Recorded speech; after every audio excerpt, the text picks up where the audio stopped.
अऊज़ु बिल्लाहि मिनश्शैतानिर्रजीम बिस्मिल्लाहिर्रहमानिर्रहीम नहमदुहु व नुसल्ली व नुसल्लिमु अला रसूलिल करीम अम्मा बाद फ़अऊज़ु बिल्लाहि मिनश्शैतानिर्रजीम बिस्मिल्लाहिर्रहमानिर्रहीम।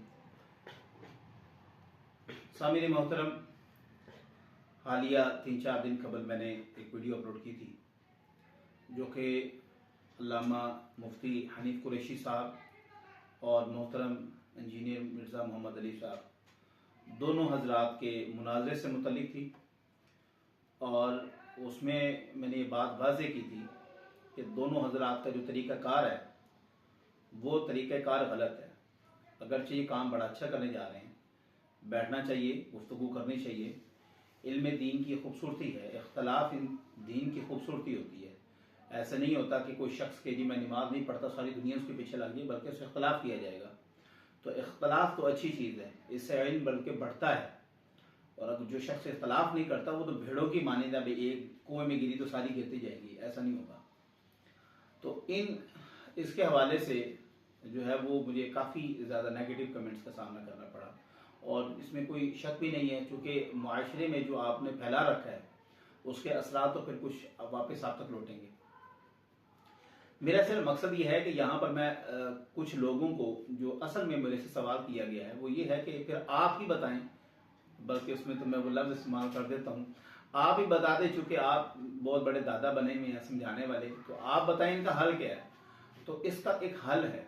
इसका हल ये है कि अगर आप समझते हैं कि मिर्ज़ा इंजीनियर मोहम्मद अली मिर्ज़ा को आपने काबू में करना है और ये जो देव आपसे काबू में नहीं हो पा रहा, तो इसका फर्स्ट स्टेप ये है कि पूरे जेहलम के उलमा इकट्ठे हों। क्योंकि जेहलम जो है ना वो कब्रिस्तान का नाम नहीं है। ऐसा नहीं है कि वहाँ पे कोई आलम ही नहीं बसता, कोई मुफ्ती साहब को रावलपिंडी से उधर जाना पड़ा है और वैसे रबानी को कराची से वहाँ पे आना पड़ा है।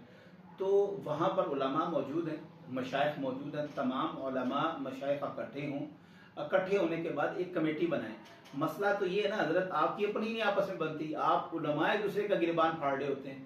अभी आप मुझे बताएं, हनीफ कुरैशी ने वहां पर जाने की जिसारत की है इंजीनियर के पास, तो इधर से जलाली साहब का क्या आया कमेंट कि आना जरा इधर भी आज 26 दिसंबर में।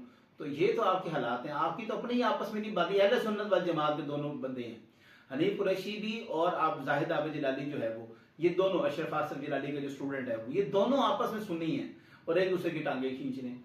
आप सबसे पहले तो अपना एक अमीर मुकर्रर करें और इस लिहाज से इस बात पॉइंट के ऊपर बिला तासुब, अगरचे मुझे इंजीनियर से हजार इख्तलाफ है, मैं उसको अच्छा नहीं समझता, लेकिन मैं कहता हूं उसकी बात ये बिल्कुल ठीक है कि भाई आप अपना एक बड़ा लॉन्च करें। ठीक है ना, आप अमीर मानने को तैयार ही नहीं है, तो उसको पता है इन्होंने एक को मानना नहीं है, तो मेरा तो दाल चलती रहेगी, मेरी तो दाल गलती रहेगी, मैं तो जिस जो मर्जी करता रहूं।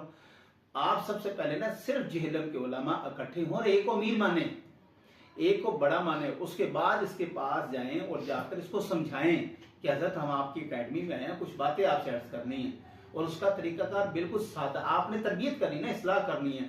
तो आप ना वो बजूके और ना वो सारी जीपें और वो जंग थोड़ी लड़ने जा रहे हैं, आपको इजराइल की बमबारी करने जा रहे हैं, पूरा असलहा लेके जा रहे हैं। आप सिर्फ 4 बंदे जाएं और जाके उनसे बात करें कि हजरत आपकी इन बातों से मेरा इख्तलाफ है, इन बातों को आप दुरुस्त करें। दुरुस्त नहीं करते तो फिर उनको आप मुबाहिसे का चैलेंज दें कि फिर अगर आप नहीं मानते तो इन बातों के ऊपर हमारे साथ आप बहस करें।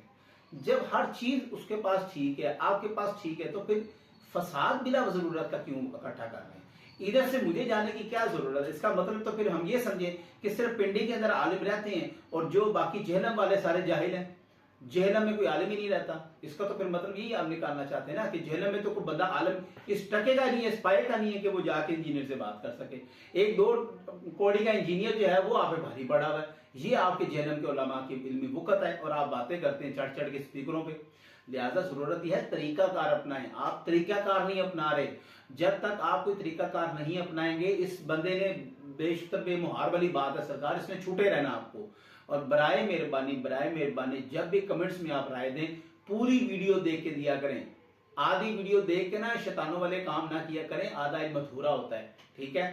लिहाजा हमारी यहाँ पर सिर्फ गुजारिश ही है कि इंजीनियर को अगर आपने काबू करना है, बाकी सारी सिटीज अलग हो जाए, सिर्फ जेहलम के उलमा पहले इकट्ठे हों, उसको जाके समझाएं of the camera, on the camera नहीं। क्योंकि आपने कुरान फरमाता है कि हिकमत के साथ नसीहत करनी है, तो हिकमत के साथ, अदब के साथ, प्यार के साथ ठीक है, बमबारी नहीं करनी, जाके इजरायली बना देना उसको, और खुद आपने फलस्तीन और खुद आपने सऊदीया नहीं बन जाना, बल्कि उसको जाके प्यार से तमीज से समझाएं। अगर नहीं समझता तो फिर मुबाइसे का चैलेंज दें, लेकिन खुदारा ये दूसरी सिटीज को इन्वॉल्व करना आप छोड़ दें, दूसरों का सहारा लेना छोड़ दें, क्योंकि आपका एक अमीर ही नहीं है। इतनी बड़ी पाकिस्तान के अंदर उलमा की जमात है, अहले सुन्नत वल जमात, हनफी बरेलवी, लेकिन एक बड़ा हमारा नहीं है सरकार। इधर से जलाली साहब उठ के अपने आप को बड़ा कहते हैं, उधर से मुफ्ती मुनीबुर रहमान साहब कहते हैं, जैसे कुरैशी साहब कहते हैं, उसे इरफान शाह मशीदी साहब कहते हैं। धड़े अपने आप की जमात में बने हुए, आप कैसे बच्चों को कच्चा पैगाम देंगे। बहरहाल मेरा ये सिर्फ मुख्तसर सा पैगाम था कि जेरमी को अगर आपने काबू करना है तो उसका सिर्फ एक ही तरीकाकार है जो मैंने आपको अर्ज कर दिया है, उसके अलावा कोई तरीकाकारी फसाद है, इंतशार है, जितना मर्जी फैलाते जाए। दुआ है कि अल्लाह तबारक तआला हमें अमल की तौफीक अता फरमाए। व आखिरु दाअवाना अल्हम्दुलिल्लाहि रब्बिल आलमीन। जज़ाकल्लाह।